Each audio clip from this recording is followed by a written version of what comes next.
In a quiet desert community, one woman's obsession with appearances led to a disaster no one saw coming. When the new HOA president sealed off a homeowner's drainage pipe, ignoring expert warnings, she thought she was fixing an eyesore. But when the rains came, the flood didn't just destroy the clubhouse. It exposed everything. This is the true story of how arrogance met consequences fast. I used to believe the desert spared us from nature's wrath. Out in Flagstaff, Arizona, we worried more about droughts than downpours. But water, like truth, has a way of finding cracks, especially when people try to block it. My name is Miguel Alvarez. I'm a civil engineer and a 10-year resident of Oak Hill Meadows, a gated community filled with red tile roofs, artificial turf, and way too many people who care more about appearances than function.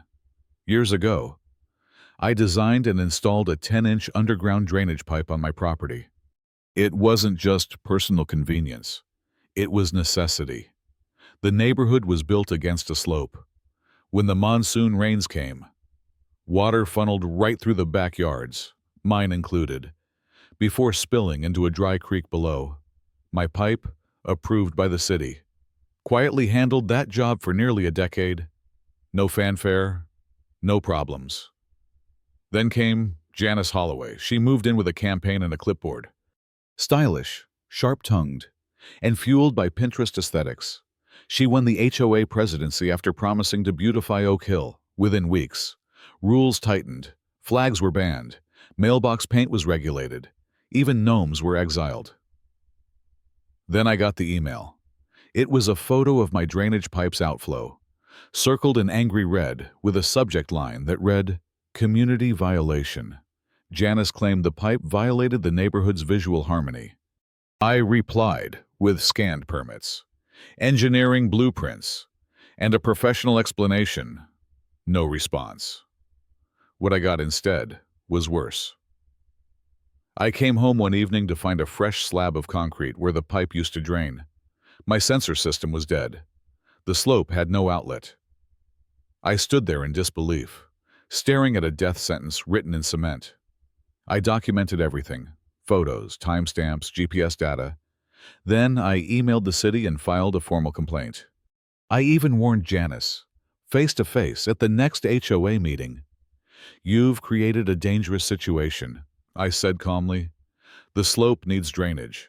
Blocking it is a serious liability." She tilted her head and smiled like I was a naive student. "This neighborhood values harmony," she replied, "not ugly runoff systems." The arrogance was astonishing, but the rain didn't care. 2 days later, the skies opened. I was working from home when the alert flashed red on my phone. Water levels rising fast. I bolted out the door, sprinted down to the back slope, and stopped cold. Water was barreling down like a freight train, with nowhere to go. My sealed pipe forced it sideways, where it pooled, then surged directly toward the newly renovated HOA clubhouse, Janice's pet project.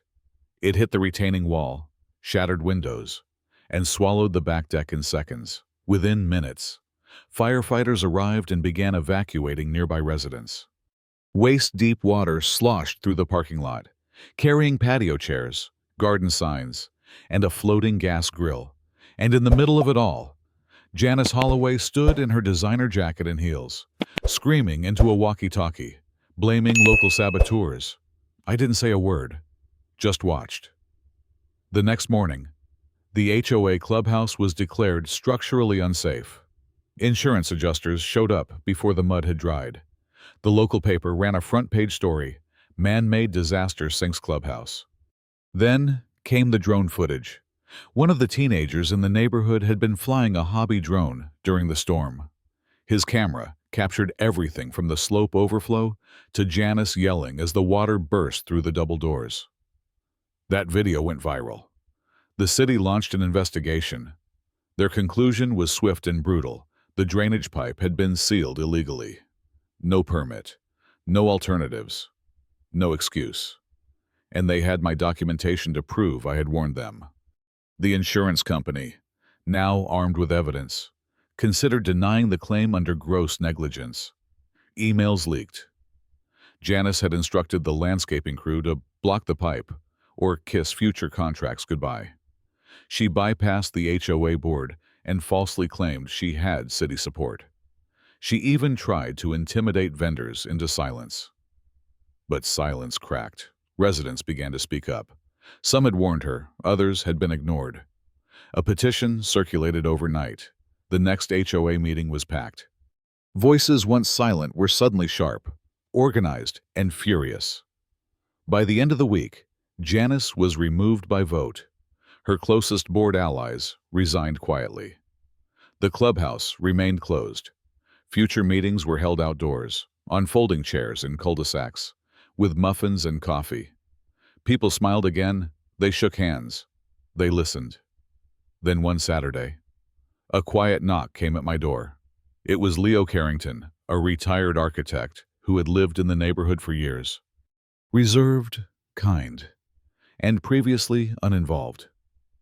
He handed me a wooden box and said, "We figured you deserved more than just apologies." Inside was a hand-carved plaque for safeguarding Oak Hill Meadows, Miguel Alvarez, and beneath it, a white t-shirt with blue lettering, Team Drainage. We laughed.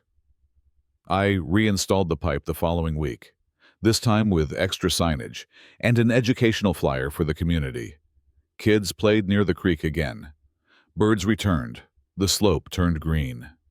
And when the next storm came, I stood on my porch and watched the water rush harmlessly down, smooth and steady. As for Janice, she was fined by the city, barred from holding any HOA office for a decade, and immortalized online in a viral clip of her shouting for help as patio furniture floated past her knees. Her house sat on the market for months. When it finally sold, the new owners nervously asked me, "Do people here really fight over pipes?" I smiled and said, "Only when someone blocks the flow." Sometimes, nature doesn't just punish arrogance. It reveals it, strips it clean, and gives the community a reason to grow stronger. Because in Oak Hill Meadows, when the rain comes now, it doesn't just bring water, it brings peace.